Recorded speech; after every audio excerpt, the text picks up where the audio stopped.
Hello, my absolutely beautiful astrological soulmates. It's me, Stormie Grace, and welcome to your weekly horoscope for the week of June 5th. And let me just say it, it's busy.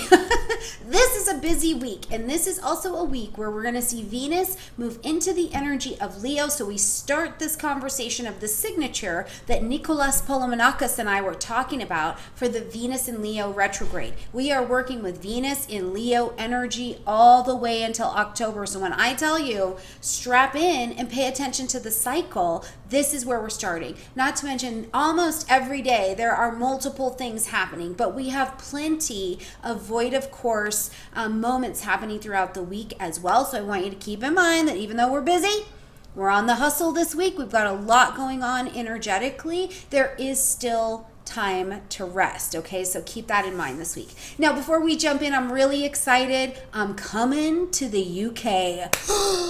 You guys, I'm absolutely thrilled. If you didn't know this about me, London is one of my favorite places in the world in general, and I like being in the UK. My body feels good there. You know, I don't have a lot of water in my chart, so I think that getting into moist, rainy, gray kind of places lights me up and kind of fills my cup in a way that I don't normally experience. So I am absolutely thrilled at multiple levels to be coming to talk and to teach in person, and or you can also do online to the Astrological Association conference that is happening in October. So it's down in October. We've got plenty of time to get prepared for that. But also keep in mind, there are early bird discounts that are available for you, whether you're coming in person or you're coming online, and they're available until June 15th. So I've got a link in the description box down below. Click down there and take advantage. There's also a link to tell you about the venue that we'll be at in case you're thinking, yeah, I want to go, but where would I stay? So you have an opportunity to check that out, okay? All right, let's jump in here and talk about what is going on this week. Now, first of all, as we're coming into the week on Monday, we're coming in with the moon actually in the void of course position. So early in the day, maybe you're still sleeping, depending on where you are in the world, just know that we've got void of course energy. So rest, retreat, finish things up, because you could also be someone who works that late/early morning shift. And this is the time to just be in the review. It's not the hustle hard kind of time, okay? Now, as we continue through the day, we're going to see the moon move into the energy of Capricorn. So here we are on Monday, a moon day, with our emotional life getting organized, getting a bit serious. We're a little bit more reserved maybe in what we're feeling and what we're doing, but we're trying to have some emotional stability is really what's being called in here. So what do you need to do Monday as you're coming into the day to make sure that you're set and you're organized to be on stable footing, especially for the rest of the day and especially emotionally, okay? Because just behind that, we see Venus moving into the energy of passionate fire sign Leo, and this is love, big, bold, love on fire. This is Venus, who's our planet of attraction and romance and relationship and finance, and it's here. Really, we are working with this all the way until October 8th. So as Venus is traveling here, first of all, where I would love for you to consider is, where do you want to love big and bold? What area of your chart is this happening in for you? Is it lighting up your 5th house and it's about play and it's about children? Is it lighting up your 12th house and you are very passionate about rest or a project you're working on behind the scenes? Like, what is it for you that is also calling this deeply creative expression out of you? And as you express it, here's the beauty of Venus. As you express it, Venus magnetizes to you, first of all, opportunities to express, but also the people that are in alignment with that same vibration. So I will tell you, where this is happening in your chart, you can be acceptable and easily accepted in public spaces as well. So this is a great time. Do you need a loan? Is this happening in your 8th house? Go apply for it, because likely, depending on your credit history and things like that, okay? But likely you'll have the opportunity more easily magnetized to you to set up the things that you need to be successful.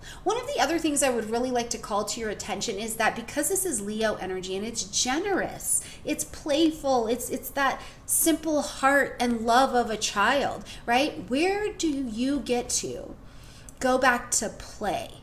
Where do you get to go back to, being playful in how you love those around you? When is the last time you played and you loved it, right? Because playing, or like going on vacation, and then you need like a break from your vacation, or you're on vacation being like, oh my God, this vacation is going to be over soon. This sucks, right? Like that's not really play. So where can you just love and play and have that childlike heart and that childlike faith that shows up and allows you to just express love freely, right? Freely ye give, freely ye receive, that kind of jam, okay? Now later in the day, we are going to see that same Venus who's living her best play with your life, come into an opposition with Pluto, who's still retrograde right now in the energy of Aquarius, okay? Now, as Venus and Pluto are opposing each other, one of the things we want to keep in mind here is that also at the same time, Jupiter is moving into its pre-retrograde shadow time. Okay, so the sky is shifting a bit on this day. But I want to focus on the Venus-Pluto opposition. First of all, remember in an opposition, we're pulling in two different directions. So there's a tension, inside, outside, external world, internal world. So two things are going in two different directions, and you may be feeling the tension of these things. My love, my finance, my relationships, my expression in that Venus and Leo energy versus Pluto, who's just come into Aquarius and then flipped around, okay? Pluto is at the level of society, where we fit into the world, our social groups, our social societies, things that are changing, the new world that is available to us out in the world. And what we're wanting to do with an opposition is, instead of going, what's the purpose of all of this? Please don't use the word purpose when you have an opposition, okay? Because there's purpose to everything, and it'll make that opposition grow, and then it's further apart than we want it to be. Instead, say, what is the goal? And goal makes us integrate. In opposition, it pulls both sides together. It says, okay, what's right about this? What's right about this? Where can we compromise? And we can work on this, right? Pluto is cueing you that something is trying to burn out of your consciousness. It doesn't work anymore, right? It is trying to leave. It is lighting up. The golden nugget is, where do you feel uncomfortable? Where do you feel tense, right? Go to that. Go to where it feels like the tension in the issue is, and that's where you can rally this goal and solution. And likely with Venus in Leo, what it's going to tell you is that you've got to say something. You've got to express something. You have to be childlike and release. You got to let them off the hook, right? Doesn't mean what they did, what you did, doesn't mean something wasn't wrong, doesn't mean something hasn't been terrible. This is Plutonian energy, but it means, are you still trapped in it? Or where can you use your goal energy to find the escape hatch so that you can have that internal freedom? And that may also mean that in your interactions, you're having to step forward and express, I was wrong, I did that, and own your part in order to bring some solution. Now, I very much so believe that we can feel these energies. I think you'll feel it, maybe even on Sunday as it's pushing in late Sunday, where you're like, ooh, what is this? What's going on, right? And you're having to find a different solution to something. Absolutely, that can happen. Now, remember also that Jupiter is entering into its pre-retrograde shadow time. So it's just starting to, some things are starting to slow down and come to our consciousness with Jupiter and Taurus here. And it is a question of resource. This is a question of your resources. So you may be using this Venus-Pluto opposition right now to be like, is my money in order? Are my relationships in order, right? Like, what are the resource pieces for you that as we function forward in the new world, you're seeing need some adjustment, and you can know by locating where you are uncomfortable, where is the tension, because that's your pivot point right there, okay? All right, now as we get to Tuesday, that's a lot. That's enough to work on, right? So as we get to Tuesday, we get a little bit of a break because we're traveling with the moon in the energy of Capricorn. So again, we're bringing stabilization, organization. Where do you need to emotionally even delegate something, right? It's like, I'm under all this pressure because I feel like I need to be earth sign Capricorn doing, doing, do it till you're satisfied, except for I'm never getting satisfied. So where do I need to actually delegate and allow my children to do this particular thing, allow and trust my spouse to do this thing, allow my coworker to do this thing, just stop doing this whole other thing over here because it's not actually bringing me freedom. It's not actually producing results, right? This is a great day, Tuesday, to use the void of course moon as we get later in the evening to rest, relax, release, and review what's going on for us, okay?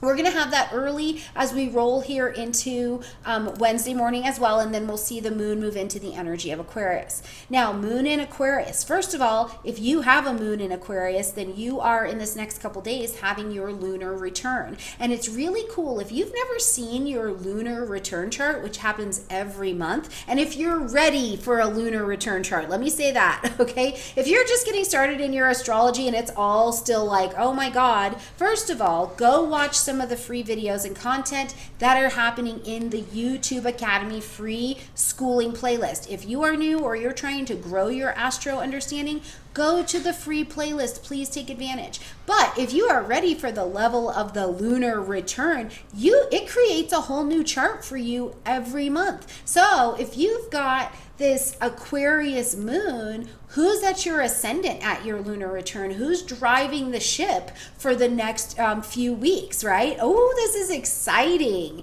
This is exciting, so you can check it out. And for everybody else, just enjoy that the moon is in the energy of Aquarius. And now it's about, teamwork makes the dream work. The people, our society, humanity, our friends. And it's a great time to check in where you need to innovate. Where do I emotionally need to innovate and release, or I need to update? What did Beyonce say? Upgrade you, right? This could be a time where you need to innovate in order to have this beautiful upgrade, okay?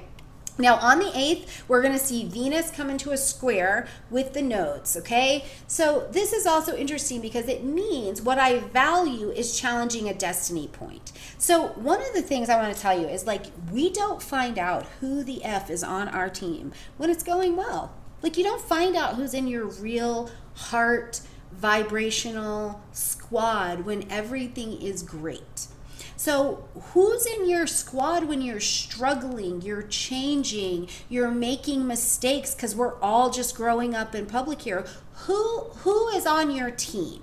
This is a great time to take a look at that and get honest about shedding, and also tell the truth. Whose team are you not really on and you're just kind of hanging out? Because even though that's not flipping a screen, we call that a distraction, right? Right? Don't hold anybody back, and try to update where we're at in our relationships as well. Now, one of the things I like to consider here is not just people, places, and things, right? Where is there a thing, a content creator, a book, cleaning out your car? Where is there trash? What is around you that's not actually for you anymore? Now, a great place to go back to is January 11th of 2023. What person, place, or thing was happening for you around then, because we saw this same aspect playing out at that time, so you can really gather some information. Because by making a decision, which is what the square wants us to do, it's like, make a decision, do something, okay? We can make space. The longer we hold on to what is not for us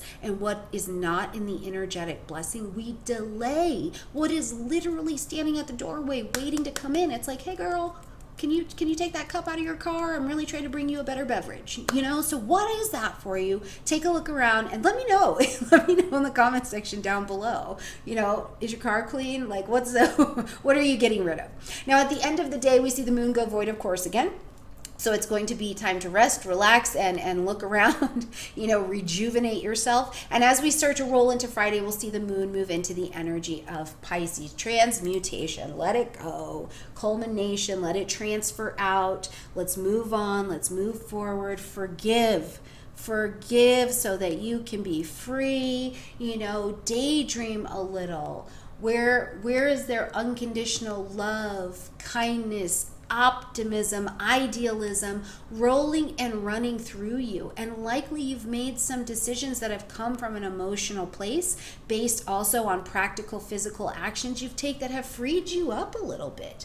Or where are you seeing here with Moon in Pisces that you're like, I have got to set an emotional boundary? Where are you celebrating where you've been practicing some boundaries and you are seeing the return on that investment? Where are you shedding unneeded people, places, things, obligations, right? Because they just don't belong here, but you've had a story as to why you're still holding on to them. There is lots of fresh breath here. One of the things I've been kind of experimenting with that actually comes from the digital transit calendar from our friends at Wise Guys Collective, and yes, you can still get it at a discount in the description box down below, but is this idea when the moon is traveling through Pisces, eating more vegetables and things like that that are just light, very close to nature, move between the worlds. So let me know if that works for you. I'm going to tell you, I have found it to be delightful. I mean, the truth is I just like to eat, but also what a cool suggestion to even think about how we can adjust our diets or, you know, increase. I've increased a little bit more magnesium and things like that at certain times in my cycle. So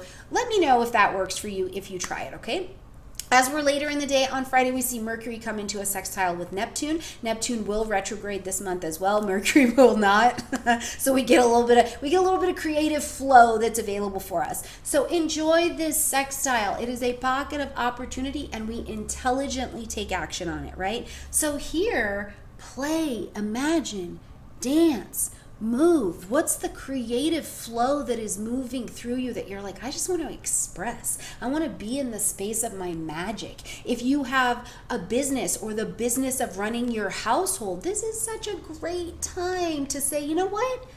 This hasn't really been working, or I don't like, this feels a little stagnant. I want to create, we're going to try something different, a creative third option of how we get this done or how we move within the schedule of our house or in our business, or I'm going to launch this thing over here. Whatever it is, this is actually a fantastic energy to be engaging in something like that, okay? Later in the day, we see the sun coming into a sextile with Chiron. Keep this in mind.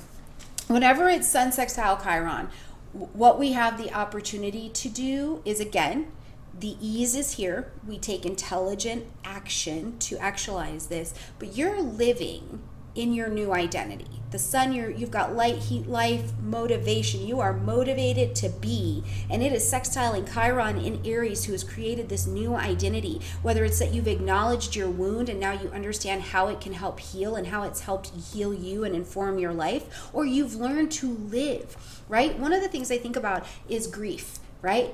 Grief. Sometimes in the process of grieving, you have to go, this is what it looked like when I first was grieving, and this is what it looks like today. And even if the grief is still here, it's bearable. And how can I show someone else how to do that, right? This is a wonderful living example of how we move through the wounds in a different identity and in a different arrangement. Okay, Saturday, midday, last quarter moon at 19 degrees of Pisces. Remember, this is the point in the lunar cycle, in our 28-day cycle, where we're turning away from something that has been. So go to 19 degrees of your chart and see what you're turning away from with this last quarter energy, okay? I'm interested. What area of your chart does this light up? For me, this is happening in my 7th house. So I'm curious to see what relationship is going to change. I'll put it in the comment section down below this week and share that with you guys. Now, also, we've got something coming late night Saturday, but early Sunday as well, depending on where you're at. One, it is that we've got Pluto stepping already in retrograde, but back into Capricorn. So go back to 29 degrees of Capricorn in your chart. Since 2008, you've been worked on, okay? You've been worked on, tore down, rebuilt, empowered, all the things. But now as Pluto is retrograding here, it's giving you this last pass to say, do you understand why that old structure had to crumble and it cannot exist in the world that we're moving into, Pluto and Aquarius, going forward? forward.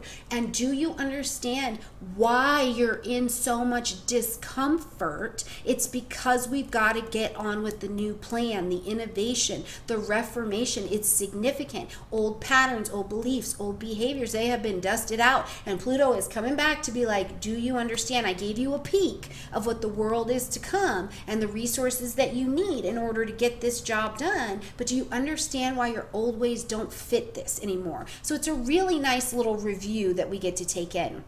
Now, we've also got Mercury moving, coming home court advantage into Gemini. So Mercury and Gemini, we're whipping and zipping. Whip and zip, okay? Mercury is going to move like air and move double sign. So this is a time where we're sharing information. It's not necessarily the deepest information you've ever had access to, but it is a time where we are sharing information. We're talking, we're teaching, we're forming new networks. We're doing things like that. That's very, very Gemini kind of energy. But this Mercury is also going to come trine with Pluto here. So it's a very quick little interaction. And this is where I will tell you, it may not seem like it's the deepest information you're sharing, but it is powerful and it will change the game for you. It will inform you of, yes, I do understand why this old behavior, why this old structure doesn't work and had to crumble, but also thank you for the help of bringing me new networks, new knowledge, new information to support me in building what needs to come next. I mean, oh my gosh, look these planets in the eye on Saturday and say thank you very much for the help, okay? Now on Sunday, we've got Venus in a square to Jupiter. When the benefics square each other, it's kind of bittersweet. It's kind of like, because something has maybe been too good, or we've wanted and loved something and it has been a benefit, and now it's time to make a decision as to whether we keep it or we let it go, okay?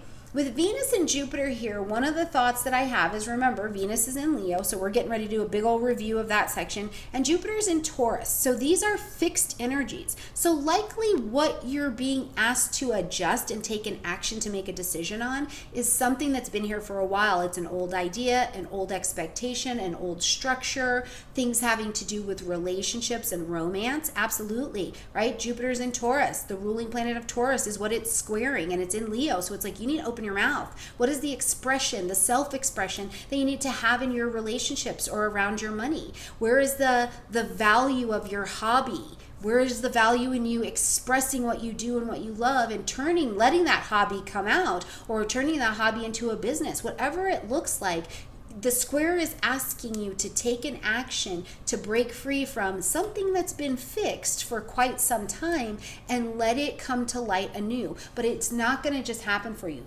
You've got to take the action. And this is one of those cool places where it's like, I heard somebody saying the other day, they were like, listen, I've had this thing and I've surrendered it to the universe, and I watched the universe handle it beautifully, and I've had a different experience ever since then, but I've got this new kind of internal struggle, and I don't know if the universe is big enough, strong enough, or loves me enough to handle it, right? And I thought, man, that is a fixed square. That is a fixed square, because you have to go in with your old story, your old expectations, your old beliefs, and watch the universe deliver as you surrender. Have you guys ever watched a bird in the sky? Like, it's going and it opens its wings and it's flying is what it's called, right? It's doing its thing. And then a big breeze will come. And if you watch, the bird lets the breeze, it rides the breeze. It doesn't start flapping and pushing against it, because if it did that, I think birds instinctually know that would cause drama for it, right? So it's like that. Where can you surrender to the great unknown with some practical action, but trust that that breeze has totally got you, okay?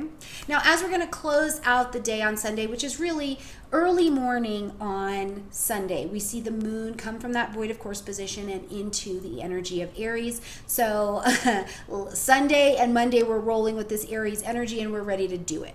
right actions, initiation, new projects, the warrior's heart. I'm willing to go to it. I'm planting seeds of intention to begin something, because Aries is also known as the sacred gardener. So what are you planting, especially emotionally this week in your garden, that is going to help you bloom something and have clarity and direction? Aries is going at what it's going at. It's not doing all of these hundreds of things. It's going at what it's going at. So emotionally, what are you pointing your ship towards? Because it's not always about fix you, stop doing that, but it's where are you going? If you don't know where you're going, like if the ship's heading doesn't say I'm going this way, there's a lot of different ways to get to Florida. Which route are you taking, right? This is really what that moon in Aries is about. All right, my beautiful friends, it's a busy week. It is a busy, energetic week. I can't wait to see what's going on. I'm going to share with you guys in the comment section this week what's going on with me as well. So please share with me, like this video, share with other people, comment, share, subscribe, watch it twice, breathe it in, tell me what you got from it. And absolutely, if you got any value from this video, please hit that like button. All right, you guys, I love you. I'll see you next week. Bye.